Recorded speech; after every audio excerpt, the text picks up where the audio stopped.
बारिश में ऊपर देवरानी, नीचे गरीब जेठानी का बंटवारा। झोपड़ी में रहने वाली निशा की शादी अपने पड़ोस के ही 2 मंजिला मकान में हुई थी। उसकी शादी को कई साल बीत चुके थे और अब भी वो अपनी सास का दिल नहीं जीत पाई थी। ऐसे ही एक दिन निशा हाथों में झाड़ू लिए घर के अंदर आती है और उसे देखते ही आशा उस पर गुस्सा करती है।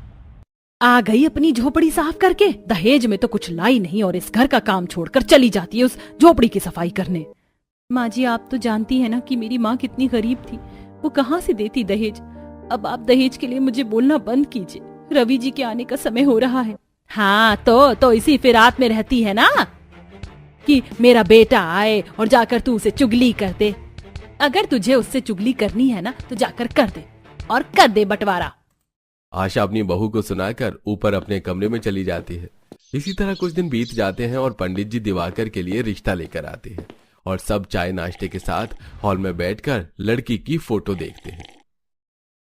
आशा बहन, मैं तुम्हारे बेटे के लिए बिल्कुल वैसा ही रिश्ता लेकर आया हूँ जैसा तुम चाहती थी। लड़की का परिवार बहुत अमीर है और वो अपनी माँ बाप की इकलौती बेटी है, तो तुम चिंता मत करो, भरकर दहेज मिलेगा। पंडित जी, दहेज नहीं भी मिलेगा तो भी चलेगा, हमें तो बस बड़ी बहू के जैसी छोटी बहू चाहिए, शांत और संस्कारी। आप रहने दीजिए।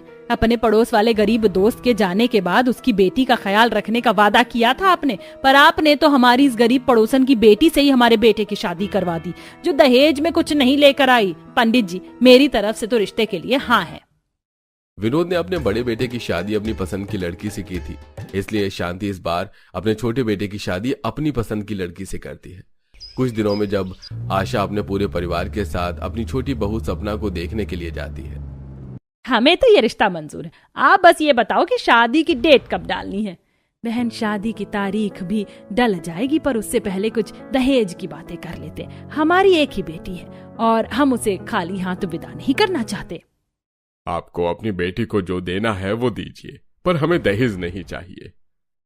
अंकल जी, ये तो आपका बड़प्पन है, पर हमारा तो फर्ज बनता है, इसलिए हम अपनी बहन को दहेज का सारा सामान देंगे और कुछ कैश और गाड़ी भी, ताकि मेरी बहन ससुराल में भी राज कर सके।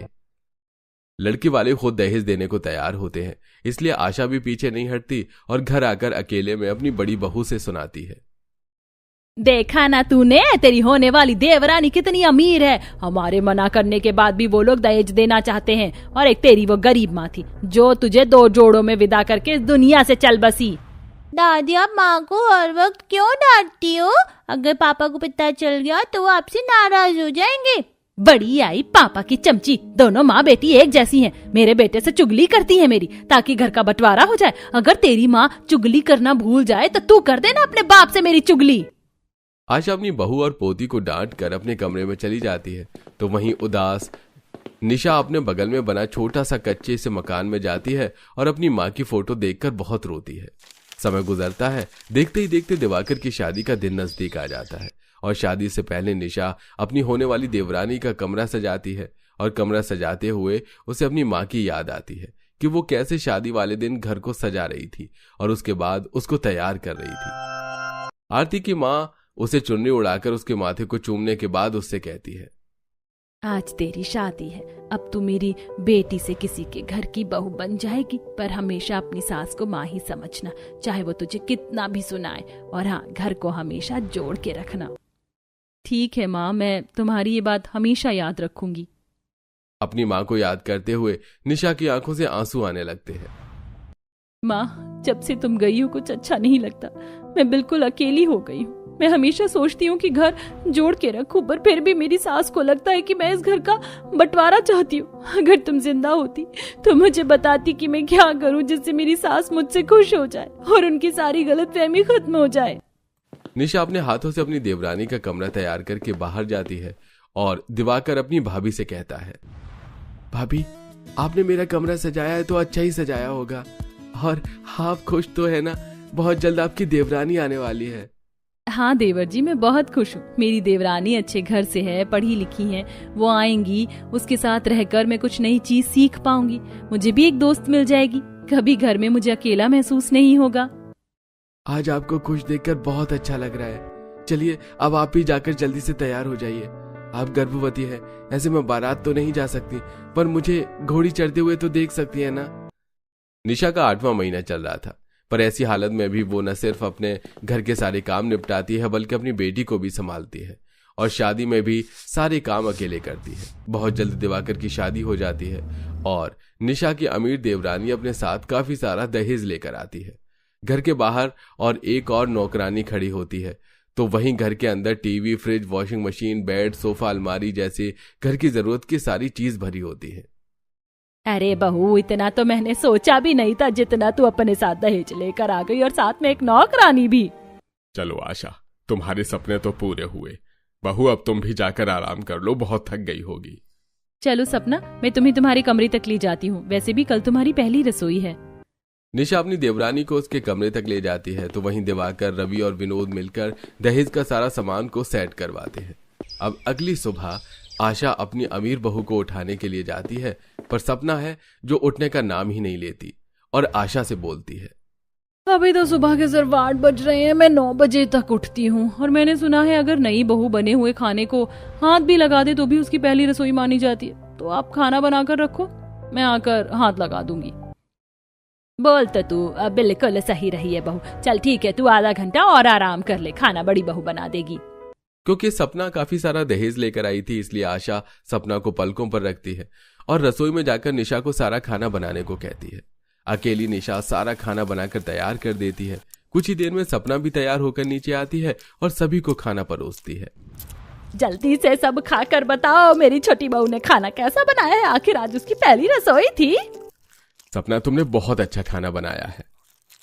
हाँ बहू, तुम्हारे हाथ का खाना खाकर मुझे अपनी बड़ी बहू की पहली रसोई याद आ गई। ये लो, मेरी तरफ से तुम्हारी पहली रसोई का नेक।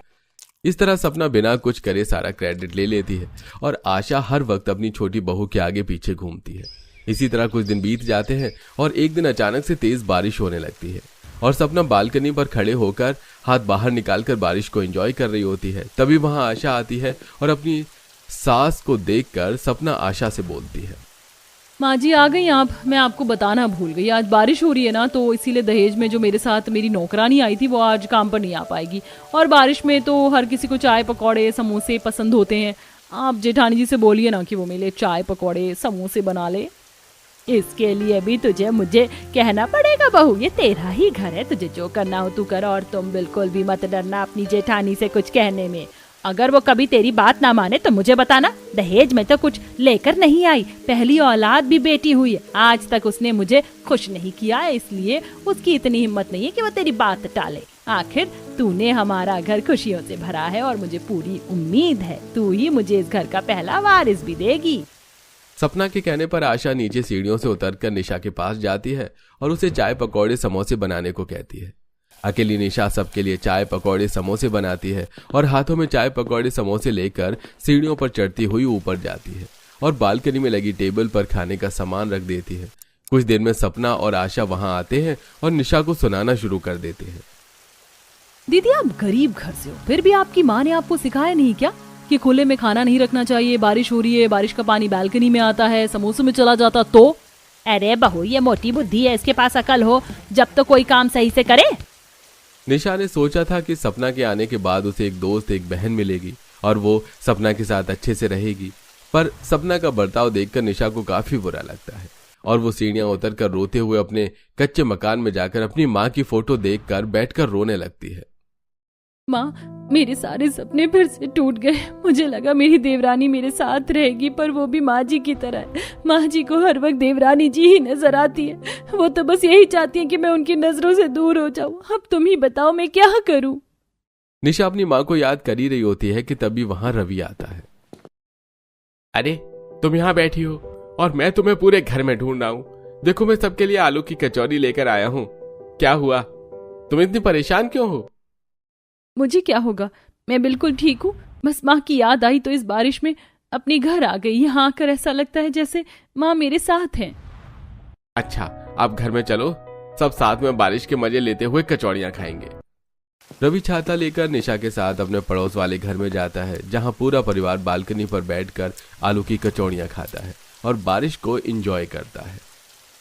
पर इस बीच भी आशा बार बार ऐसी हालत में निशा को किसी न किसी काम से नीचे भेजती है। भाभी आप बैठो, अब मैं नीचे से सामान ले आता हूँ। माँ आपको दिखाई नहीं देता कि भाभी गर्भवती है, और हमारे घर में जो नौकरानी आई थी वो क्यों नहीं आ रही? दिवाकर तुम्हें दिखाई नहीं दे रहा? कुछ दिनों से रुक रुक कर कितनी बारिश हो रही है। बेचारी मेरी नौकरानी का घर बहुत दूर है, कैसे आएगी इतनी दूर से? इसलिए जब तक बारिश रहेगी वो नहीं आएगी।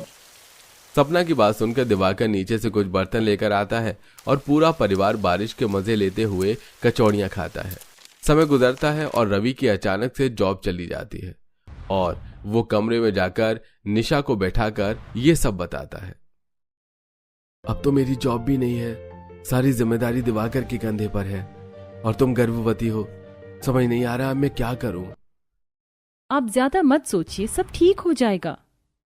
जॉब जाने की वजह से आशा अब और अपनी बहू से चिढ़ने लगती है, और जब जब रवि नौकरी ढूंढने जाता तो रवि की गैर मौजूदगी में बार बार आशा निशा को खरी खोटी सुनाती है। ऐसे ही एक दिन तबीयत ठीक न होने की वजह से निशा सपना के कमरे में सफाई नहीं करती, और इस बात के लिए आशा और सपना निशा को खरी खोटी सुनाने के लिए उसके कमरे में आती है, जो कि अपने कमरे में लेटी हुई थी। पर आशा के आते ही निशा उठ बैठ जाती है। जलती है ना मेरी बहू से, क्योंकि वो दहेज में इतना सब कुछ लेकर आई। मुझे लगा था कि तू सिर्फ बंटवारा करवाना चाहती है, पर तू तो मेरी बहू से भी जलती है। सपना, अगर एक दिन मैंने तुम्हारे कमरे की सफाई नहीं करी तो क्या तुम नहीं कर सकती? मेरा 8वां महीना चल रहा है और माँ जी मैं क्यों जलूंगी अपनी देवरानी से? तुझे गरीब की हिम्मत कैसे हुई मेरी बहू को आंख दिखाने की और मुझे ऊंची आवाज में बात करने की? इतना बोलकर आशा जैसे ही निशा पर हाथ उठाती है तभी वहां रवि आ जाता है और अपनी माँ का हाथ पकड़कर उससे कहता है, अब मुझे समझ आया क्यों मेरी बीवी को अपनी माँ की याद आती थी, क्योंकि आपने निशा को नौकरानी बनाकर रखा है। माँ आपको यही लगता था ना कि निशा बंटवारा चाहती है, पर उसने मुझसे कभी कोई ऐसी बात नहीं कही। पर मुझे सब पता है और अब मैं बंटवारा चाहता हूँ। नहीं रहना मुझे उस घर में, नहीं रहना जहां मेरी बीवी की इज्जत नहीं है। अपनी माँ की बातें सुनकर रवि अपनी बीवी, बच्चे और जरूरत का सामान लेकर घर से निकल जाता है। बारिश हो रही थी। एक छाते में निशा सामान लिए थी, वहीं दूसरे में रवि अपनी बेटी के साथ था। ये आपने सही नहीं किया, अब हम कहाँ रहेंगे? माँ, नानी का घर तो दादी का नहीं है, तो क्या हम उसमें नहीं रह सकते? गुड़िया ने सही कहा, अब हम तुम्हारी माँ के घर में रहेंगे। इतना बोलकर रवि अपनी बेटी और बीवी के साथ अपने घर के पड़ोस में बने निशा की माँ के झोपड़े में जाता है। ये सब देखकर आशा को बहुत गुस्सा आता है और वो अपनी छोटी बहू के साथ ऊपर बालकनी से रवि को अपने परिवार के साथ उस कच्चे मकान में जाता हुआ देखती है। देख रही है बहू, इस लड़की ने बंटवारा करवा ही दिया। जब 4 दिन बीवी बच्चे लेकर इस टूटे मकान में रहेगा ना इस बारिश में, तब अपने आप अकल आ जाएगी इसे। माँ जी जाने दीजिए उन्हें। आप देखिए मौसम कितना अच्छा है, कितनी अच्छी बारिश हो रही। मैंने तो बाहर से पिज्जा, बर्गर और फ्रेंच फ्राइज मंगवा दिए हैं। अब जैसे हमारा ऑर्डर आएगा हम यही बालकनी पर बैठकर बारिश के मजे लेकर खाना खाएंगे। और माँ जी, जब तक मेरी नौकरानी नहीं आ जाती आपको ही खाने का इंतजाम करना होगा। बना लोगी ना खाना? मैं अगर बनाऊंगी तो मेरा 50,000 का मैनिक्योर खराब हो जाएगा। हाँ बहू, मैं बना लूंगी। कुछ ही देर में बारिश और तेज हो जाती है और थोड़ी देर में सपना का ऑर्डर भी आ जाता है और सपना अपनी सास के साथ बालकनी पर बैठकर खाने को एंजॉय करती है। तो वहीं कच्चा मकान होने की वजह से घर में और जमीन में सीलन आने लगती है। कच्चा और पुराना घर होने की वजह से पूरे घर में और दीवार में सीलन आ रही है। मुझे तो डर लग रहा है कहीं छत न टपकने लगे। अब निशा जमीन पर पन्नी लगाकर बिस्तर बिछाती है और पूरा परिवार सो जाता है। आधी रात को बारिश तेज होने की वजह से निशा के घर की छत टपकने लगती है। माँ, मुझे नींद नहीं आ रही है, घर की छत बहुत ज्यादा टपक रही है, देखो मैं गीली हो रही हूँ। अब हम क्या करें? जिस चीज का डर था वही हुआ। कोई बात नहीं बेटा, इस तरफ छत टपक रही है, घर का दूसरा कोना भी सही है, हम उस तरफ सो जाते हैं। निशा और रवि अपना बिस्तर घर के दूसरे कोने में लगा लेते हैं। अब निशा और रवि बैठकर सारी रात गुजारते हैं तो वहीं गुड़िया जमीन पर सोती है। अगली सुबह होते ही आशा घर में ब्रेड पकौड़े बनाती है। सुबह भी हल्की हल्की बारिश हो रही होती है और पूरा परिवार वहीं बालकनी पर बैठकर चाय और ब्रेड पकौड़े खा रहा होता है। तो वहीं रवि पास से पन्नी और सूखी घास का जुगाड़ करके लाता है। देख रहे हैं आप, आपकी पसंद की बहू ने क्या किया? आज मेरा बेटा कैसे मजदूरों की तरह काम कर रहा है इस टूटे घर की छत को ठीक करने के लिए। ये सब कुछ तुम्हारी वजह से हुआ है। तुमने कभी अपनी बड़ी बहू को बहू नहीं समझा। इधर सास ससुर लड़ रहे थे, उधर निशा ने सीढ़ियां पकड़ी और रवि उससे कहता है, निशा, मैं अभी टेम्परेरी छत की मरम्मत कर देता हूँ ताकि छत टपकनी बंद हो जाए। जैसी नौकरी लगेगी घर की मरम्मत भी करवा दूंगा। अकेले रवि निशा के साथ मिलकर बांस की सीढ़ी पर चढ़कर छत पर पन्नी लगाता है और उस पर सूखी घास रख देता है। पर सूखी घास और खराब पन्नी ज्यादा देर बारिश को रोक नहीं पाती और दिन में जब पूरा परिवार एक साथ बैठकर घर में खाना खा रहा होता है तो खिड़की और दरवाजे से बारिश के पानी के छींटे आने लगते हैं और दूसरी तरफ से भी छत टपकने लगती है और बारिश का सारा गंदा पानी उनके खाने में आ जाता है। माँ, अब तो पहले से भी ज्यादा छत टपकने लगी। पापा ने जिधर से छत ठीक करी, अब बस वही जगह ठीक है। मेरे खाने में भी बारिश का पानी आ गया है, अब मैं नहीं खाऊंगी। एक समय था जब मैं पूरा घर संभालता था और आज मैं इतना लाचार हूं कि तुम लोगों के लिए कुछ नहीं कर पा रहा। आप ऐसा क्यों बोलते हैं? आपने जो किया हमारे लिए वो बहुत है। मैं अभी बाहर से कुछ ईंट और मिट्टी लेकर आती हूँ ताकि घर का चौखट ऊंचा कर सकूं, वरना बारिश का पानी घर में आ जाएगा। निशा और रवि बाहर जाते हैं और बाहर से ईंट और मिट्टी लेकर आते हैं और दरवाजे के बाहर लगा देते हैं ताकि बारिश का पानी घर में न जाए। ये सब देखकर सपना और आशा उनके पास आते हैं और उनकी गरीबी का मजाक बनाते हैं। जेठ जी, इसीलिए कहते हैं गुस्से में कभी कोई फैसला नहीं लेना चाहिए। आप लोगों को हमारी फिक्र करने की जरूरत नहीं है, अपनी फिक्र कीजिए। इस बारिश में तुम्हारी नौकरानी नहीं आने वाली, हम तो अपना काम खुद कर लेंगे, पर तुम लोगों का क्या होगा? रवि सपना और अपनी माँ को जवाब देकर अंदर चला जाता है। इसी तरह समय गुजरता है और रवि की नौकरी लग जाती है और वो अपने घर की मरम्मत करवाना शुरू कर देता है। तो वहीं सुबह शाम बारिश होने की वजह से नौकरानी भी घर आना बंद कर देती है, जिस वजह से घर की सही से सफाई नहीं हो पाती, खास तौर पर बालकनी की। अब बालकनी गंदी रहने लगती है। ऐसे ही एक दिन अचानक से बारिश शुरू होती है और सपना रील बनाने के लिए बालकनी पर आती है और जैसी रील बनाना शुरू करती है उसका पैर फिसल जाता है और वो गिर जाती है। तभी आशा हाथ में खाना लेकर आती है। अरे बहू, तू गिर कैसे गई? 2 दिन से तूने बालकनी की सफाई नहीं करी। देख कितनी गंदी बालकनी है, पेड़ पौधे भी बालकनी पर ही हैं। अब लापरवाही करेगी तो गिरेगी ही ना। एक नंबर की काम चोर है तू। तुझसे तो अच्छी मेरी गरीब बहू थी। भले ही दहेज में कुछ नहीं लेकर आई थी, पर सारा काम अच्छे से करना जानती थी। अगर इतना ही प्यार उस गरीब से है तो रोक लेती, जाने क्यों दिया? मैं घर की नौकरानी नहीं। मेरे माँ बाप ने मुझे इतना दहेज इसलिए नहीं दिया ताकि मैं यहाँ नौकरों की तरह काम करूं। सपना मुंह बनाकर कमरे में चली जाती है और सामान पैक करने लगती है। कुछ ही देर में बालकनी गंदी और बारिश होने की वजह से मेंढक और जोंक बालकनी पर आशा को दिखाई देते हैं, जो उसकी तरफ आ रहे थे, जिन्हें देख वो हड़बड़ी में भागती है और बहू के कमरे में जाती है। देख बहू, तेरी लापरवाही की वजह से इस बारिश में मेंढक और जोंक भी आने लगे हैं घर में। ये सब मेरी लापरवाही से हुआ है ना, तो मैं जा रही हूँ। सही किया जेठानी जी ने बंटवारा करके। सपना और आशा के बीच में बहस हो रही होती है कि तभी दिवाकर परेशान बारिश में भीगते हुए घर आता है। आपको क्या हुआ और आप इस बारिश में भीगते हुए क्यों आए हैं? सब खत्म हो गया। इस बारिश की वजह से मेरी नौकरी चली गई। अब पता नहीं इस बारिश में कब तक नौकरी मिलेगी। आप फिक्र मत कीजिए, मैं अभी अपने भैया को फोन करती हूँ, वो हमारी मदद जरूर करेंगे। मदद के लिए सपना बार बार अपने भाई को फोन करती है। तुम्हें समझ नहीं आ रहा? अगर मैं तुम्हारा फोन नहीं उठा रहा हूँ इसका मतलब यह है कि मुझे तुमसे बात नहीं करनी। हमने तुम्हारी शादी करवा दी है, अब अपना घर संभालो। दहेज में भी सब कुछ दिया है, फिर किसके लिए फोन कर रही हो? भैया, मेरे पति की नौकरी चली गई, इसलिए आपकी मदद चाहिए थी। अरे सारी जिंदगी क्या हम तुम्हारी ही मदद करते रहेंगे? अब फोन रखो और अब माँ को फोन मत कर लेना, क्योंकि पापा का बिजनेस अब मैं संभाल रहा हूँ, तो घर में वही होता है जो मैं चाहता हूँ, समझी? बिजनेस भाई के हाथ में आने के बाद उसके तेवर बदल चुके थे और वो अपनी बहन की मदद नहीं करता। तभी कमरे में विनोद आता है। क्या हुआ बहू, तुम्हारे भाई ने फोन रख दिया क्या? तुम्हारी मदद नहीं करना चाहता? आशा, अगर तुमने बहू पर उस दिन हाथ न उठाया होता, बड़ी बहू के साथ ऐसी बदसलूकी न की होती, तो आज हमारा बेटा हमारे साथ होता। तुम्हें क्या लगा कि बंटवारा होने के बाद रवि नीचे उस टूटे मकान में अच्छे से नहीं रह पाएगा? देखो उसकी कितनी अच्छी नौकरी लग गई और 1 महीने के अंदर उसने अपने घर में काम करवाना भी शुरू कर दिया।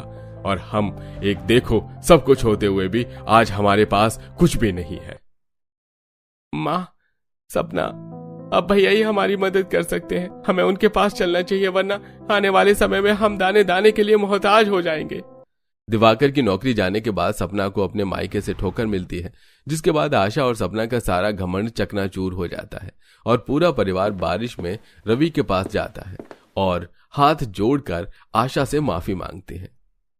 बहू मुझे माफ कर दे, तू दहेज नहीं लेकर आई इसलिए मैंने तेरे साथ इतना बुरा व्यवहार किया, पर दिवाकर की भी नौकरी चली गई है।